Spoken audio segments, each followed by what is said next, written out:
जी, सिन्हा साहब के पास आता हूँ।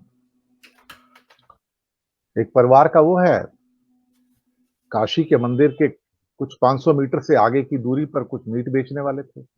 उनकी दुकानें पिछले हफ्ते बंद करवा दी सारी। वो कहते हैं कि 2 किलोमीटर की दूरी के बाद जाके आप मीट बेचो। मुझे लगता है भगवान शंकर जो हैं 2 किलोमीटर बाद दुकानें खोलोगे तो अपमानित नहीं होंगे, 2 किलोमीटर के अंदर खोलोगे तो अपमानित हो जाएँगे। 500 मीटर की दूरी तो पहले से थी उनकी। अब ये दूरी तय होती है कि भगवान कृष्ण को या राम को या भोलेनाथ को कितनी दूरी के बाद उनको दुःख नहीं होगा, वहाँ मीट की दुकान खुलेगी।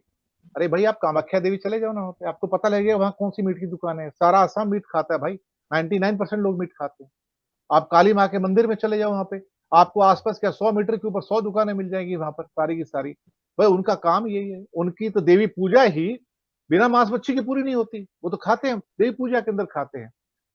ये सारी की सारी चीज़ें हैं, ये भी उनके परिवार का हिस्सा है, जिनके घर उनके उजाड़ रहे हैं, उनकी रोज़ी-रोटी उजाड़ रहे हैं और जिनको जाली सी टोपी से पहचान लेते हैं कौन-कौन है। और फिर परिवार का एक हिस्सा वो भी है, जहाँ पंजाब गए थे, कोई उनको आज सुरक्षा नहीं थी और फिर कहते हैं अपने मुख्यमंत्री से कहना है बच के आ गया। क्यों भई, भैया दुश्मन थे, पाकिस्तान में थे, इस्लामाबाद में बैठे थे या लाहौर में बैठे थे, अपने देश में थे ना, बच के आ गया। तो किसको दोष दिया आपने? वो भी तो परिवार के हमारे सिख भाई-बहन थे, जिनके ऊपर दोषारोपण कर दिया कि वो मन में पाप हो तो यही होता है सब। मन में पाप बहुत ज़्यादा है। आनंद सिन्हा जी। ये जो परिवार वाला तीर जो है लालू जी का, वो सही निशाने पर लगा है। ऐसा ही कह रही थी कि 10 साल से इसकी चर्चा बंद थी, तो लालू जी ने उसको खोल दिया है। इसमें सबसे बड़ी बात यह है कि इतना आसान नहीं रहेगी ये नैरेटिव इनके लिए, क्योंकि मैं देख रहा हूं कि सोशल मीडिया पर उनके परिवार का चित्र आ गया है। उस परिवार के चित्र में सबसे बगल में पहला नाम है ललित मोदी का, विजय मल्ल्या का, उसके बाद ललित मोदी का, वो क्या नाम है, मेहुल चौकसी, नीरव मोदी, अनिल अंबानी, मुकेश अंबानी, यानी मुकेश का है कि नहीं देखना पड़ेगा। मतलब अडानी। यही अडानी, अडानी का नाम सबसे बड़े माले में है, मतलब जो सगे भाई वाला होता है। तो वो वो आ गया, तो वो जवाब देना मुश्किल होगा। उसने सही जगह लगाया निशाना। बात है, उनका कहने का अर्थ ये था कि ये लोग बार बार परिवारवाद कहते हैं, तो उसका वो लालू प्रसाद जवाब दे रहे थे। दूसरी बात मैं आपको ये भी कहूंगा कि ये देखिए कितना विरोधाभास है इनकी बातों में। वो देखिए, परिवार को सबसे जरूरी इकाई और मानता है आरएसएस। और आरएसएस जो है हिंदू परिवारों, मतलब वो सैकड़ों लेख मिल जाएंगे उसको, जिसमें वो बताता है कि यूरोप के लोग किस तरह अपने परिवार मतलब परिवार किस तरह विभाजित है, परिवार नहीं है, और हमारा हिंदुस्तान में किस तरह हमने परिवार और विवाह संस्था को बनाए रखा है। हम लोग तो मान लिया कि आगे भी बढ़ गए हैं कि विवाह संस्था में कई तरह की तब्दीलियों के पक्ष में है, वो तो है भी नहीं। उसके बाद ये इस शख्स के जो इन्होंने किया है, मतलब जो शादी के बाद जिस तरह भाग गए, तो ये तो लोग उठाएगा ना। आपके ही कहे हुए हैं कि ये गलत है, और 7 फेरे लेने के बाद आप इस तरह तोड़ नहीं सकते। वो तो आत्माओं का मिलन हो जाता है।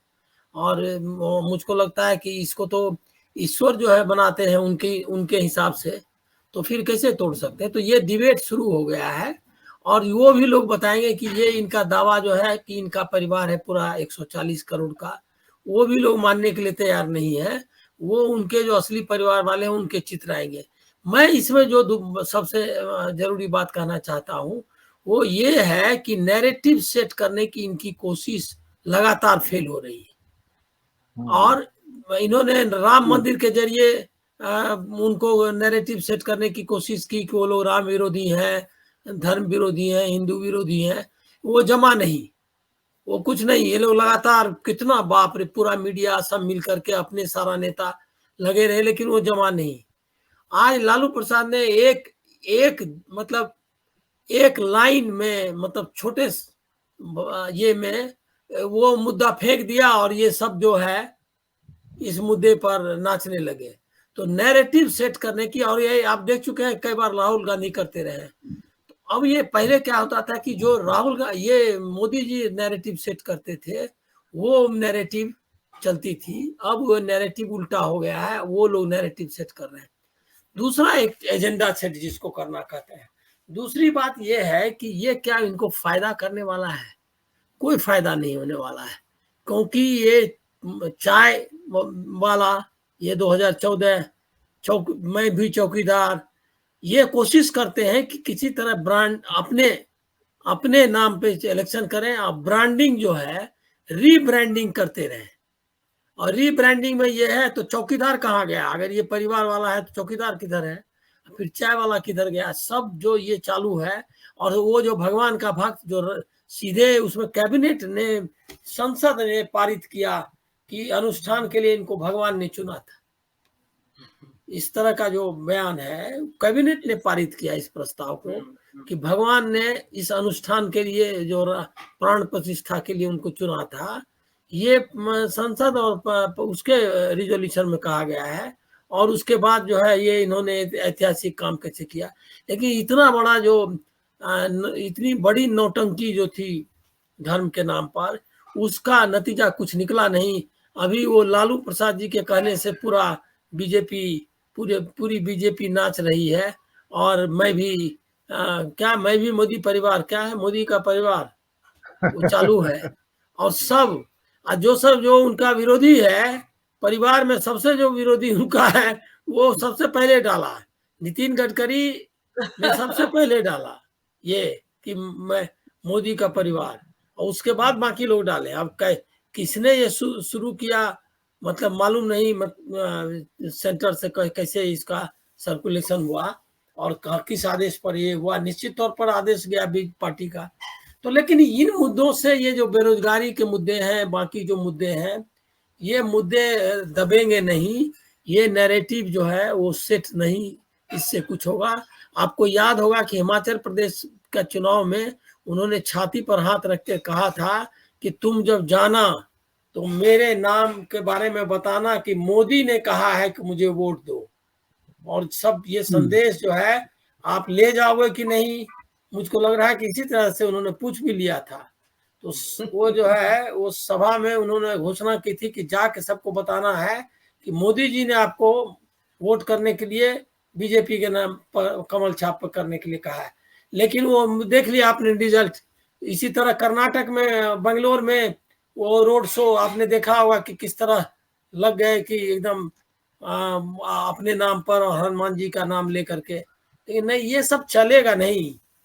10 लाख की जो भीड़ है पटना की, उसने संकेत दे दिया है कि क्या है ये।